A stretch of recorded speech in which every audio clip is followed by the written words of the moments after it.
دوستو، نبی اکرم صلی اللہ علیہ وسلم کو رحلت فرمائے ابھی 50 برس ہی گزرے تھے کہ 61 ہجری میں عراق شہر کوفہ سے کربلا کے مقام حضرت امام حسین رضی اللہ تعالیٰ عنہ کو ان کے اہل و عیال اور رفقا سمیت شہید کر دیا۔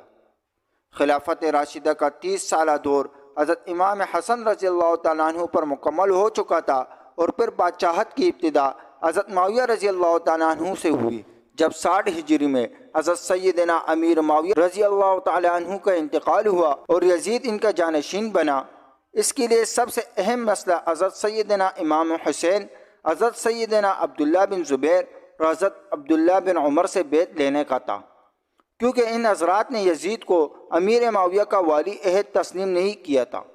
اس کے علاوہ ان حضرات سے یزید کو یہ بھی خطرہ تھا کہ کہیں ان میں سے کوئی خلافت کا دعویٰ نہ کر دے اور کہیں ایسا نہ ہو کہ سارا حجاز مقدس میرے خلاف اٹھ کھڑا ہو۔ جبکہ امام حسین رضی اللہ تعالیٰ عنہ کے دعوے خلافت کی صورت میں عراق میں بھی بغاوت کا سخت اندیشہ تھا۔ یزید کے پیش نظر سب سے بڑا مسئلہ اپنی حکومت کی بقا اور اسے تحفظ دینا تھا، چنانچہ اس نے مدینہ منورہ کے گورنر ولید بن عقبہ کو ان حضرات مقدسہ سے بیعت لینے کے لیے سخت تاکیدی حکم بھیجا۔ ولید نے حضرت سیدنا امام حسین رضی اللہ تعالیٰ عنہ کو یزید کی بیعت کے لیے کہا۔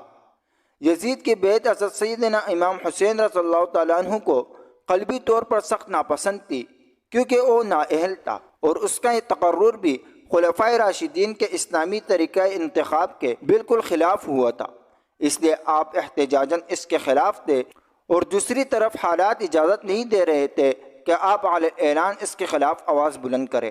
لہٰذا آپ رضی اللہ تعالیٰ عنہ نے اپنے اہل و عیال اور عزیز و اقارب کو ساتھ لے کر مدینہ منورہ سے مکہ مکرمہ کی طرف ہجرت فرما لی۔ آپ کے مکہ مکرمہ پہنچنے کی خبر سن کر لوگ آپ کی خدمت میں حاضر ہو کر زیارت کا شرف حاصل کرنے لگے۔ جب اہل کوفہ کو حضرت سیدنا امیر معاویہ رضی اللہ تعالیٰ عنہ کے انتقال کی خبر ملی اور انہیں اس بات کا علم ہوا کہ حضرت سیدنا امام حسین رضی اللہ تعالیٰ عنہ نے یزید کی بیعت سے انکار کر دیا ہے، تو انہوں نے سیدنا امام حسین رضی اللہ تعالیٰ عنہ کے نام ہزاروں کی تعداد میں خطوط لکھے کہ آپ جلد از جلد کوفہ تشریف لائے۔ حضرت امام حسین رضی اللہ تعالیٰ عنہ نے جب اہل کوفہ کے خطوط میں ان کے جذبات عقیدت و محبت جان و مال قربان کرنے کی تمنا اور کوفہ آنے کے التجاؤں کو دیکھا تو فیصلہ کیا کہ حالات معلوم کرنے کے لیے پہلے اپنے چچا زاد بھائی حضرت مسلم بن عقیل رضی اللہ تعالیٰ عنہ کو بھیجا جائے۔ چنانچہ آپ نے اہل کوفہ کے نام ایک خط دیا اور فرمایا کہ آپ کوفہ جا کر بذات خود حالات کا جائزہ لیں۔ یہ مسئلہ ایسا درپیش آیا جس کا حل بجز اس کے اور کچھ نہ تھا کہ حضرت حسین رضی اللہ تعالیٰ عنہ ان کی دعوت پر لبیک فرمائے۔ اگرچہ اکابر صحابہ کرام حضرت ابن عباس اور حضرت ابن عمر اور حضرت جابر و حضرت ابو سعید وغیرہ حضرت امام حسین رضی اللہ تعالیٰ عنہ کی اس رائے سے متفق نہیں تھے۔ امام حسین رضی اللہ تعالیٰ عنہ کی محبت اور شہادت حضرت امام حسین رضی اللہ تعالیٰ عنہ کی شہرت ان سب کے دلوں میں اختلاش پیدا کر رہی تھی، گو کہ یقین کرنے کی بھی کوئی وجہ نہ تھی کہ شہادت کا یہی وقت ہے اور اسی سفر میں یہ مرحلہ درپیش ہوگا، لہذا اندیشہ مانے تھا۔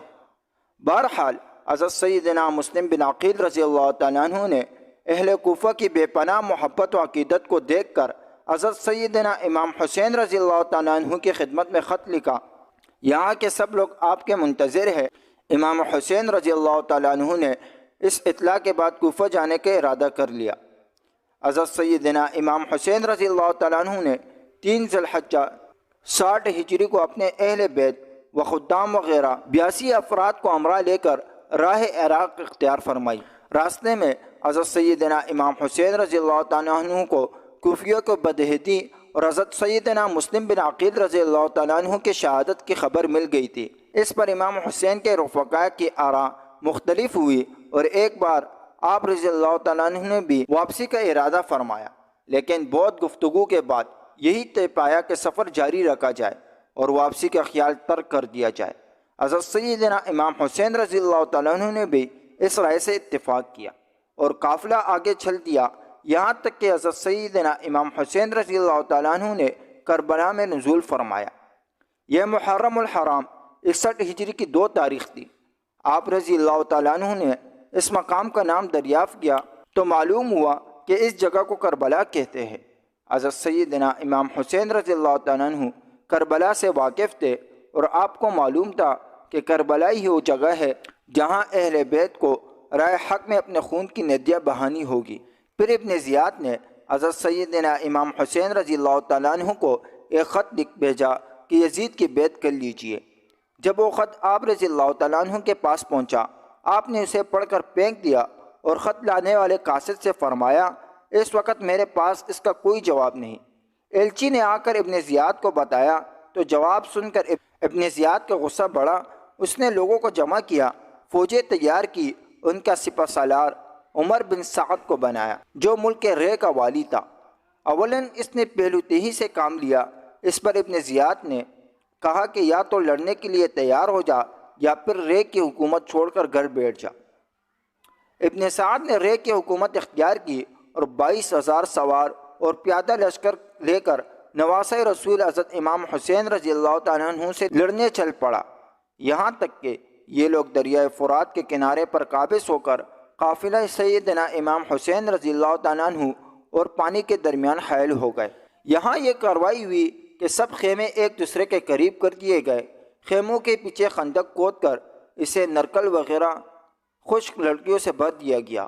اب امام حسین کے رفقا ان کاموں سے فارغ ہو کر سیدنا امام حسین رضی اللہ تعالیٰ عنہ کی خدمت میں حاضر ہوئے اور سیدنا امام رضی اللہ تعالیٰ عنہ اپنے اہل اور ساتھیوں سے فرما رہے ہیں کہ صبح دشمن سے ہمارا مقابلہ ہے۔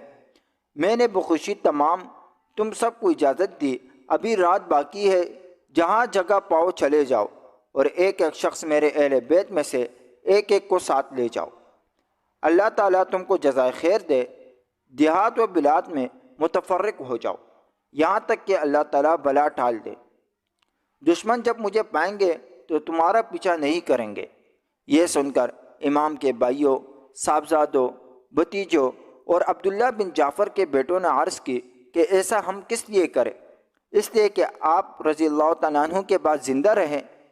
اللہ تعالیٰ ہمیں وہ منحوس دن نہ دکھائے کہ آپ نہ ہو اور ہم زندہ رہیں۔ یہاں تک کہ ابن سعد نے اپنے لشکر کے ساتھ امام حسین رضی اللہ تعالیٰ عنہ اور آپ کے ساتھیوں پر حملہ کر دیا۔ آپ کے ساتھی ایک ایک کر کے شہید ہوتے چلے گئے۔ تقریباً 50 سے زائد افراد شہید ہو گئے اور بالآخر حضرت امام حسین رضی اللہ تعالیٰ عنہ کو بھی بڑی بے دردی کے ساتھ شہید کر دیا گیا۔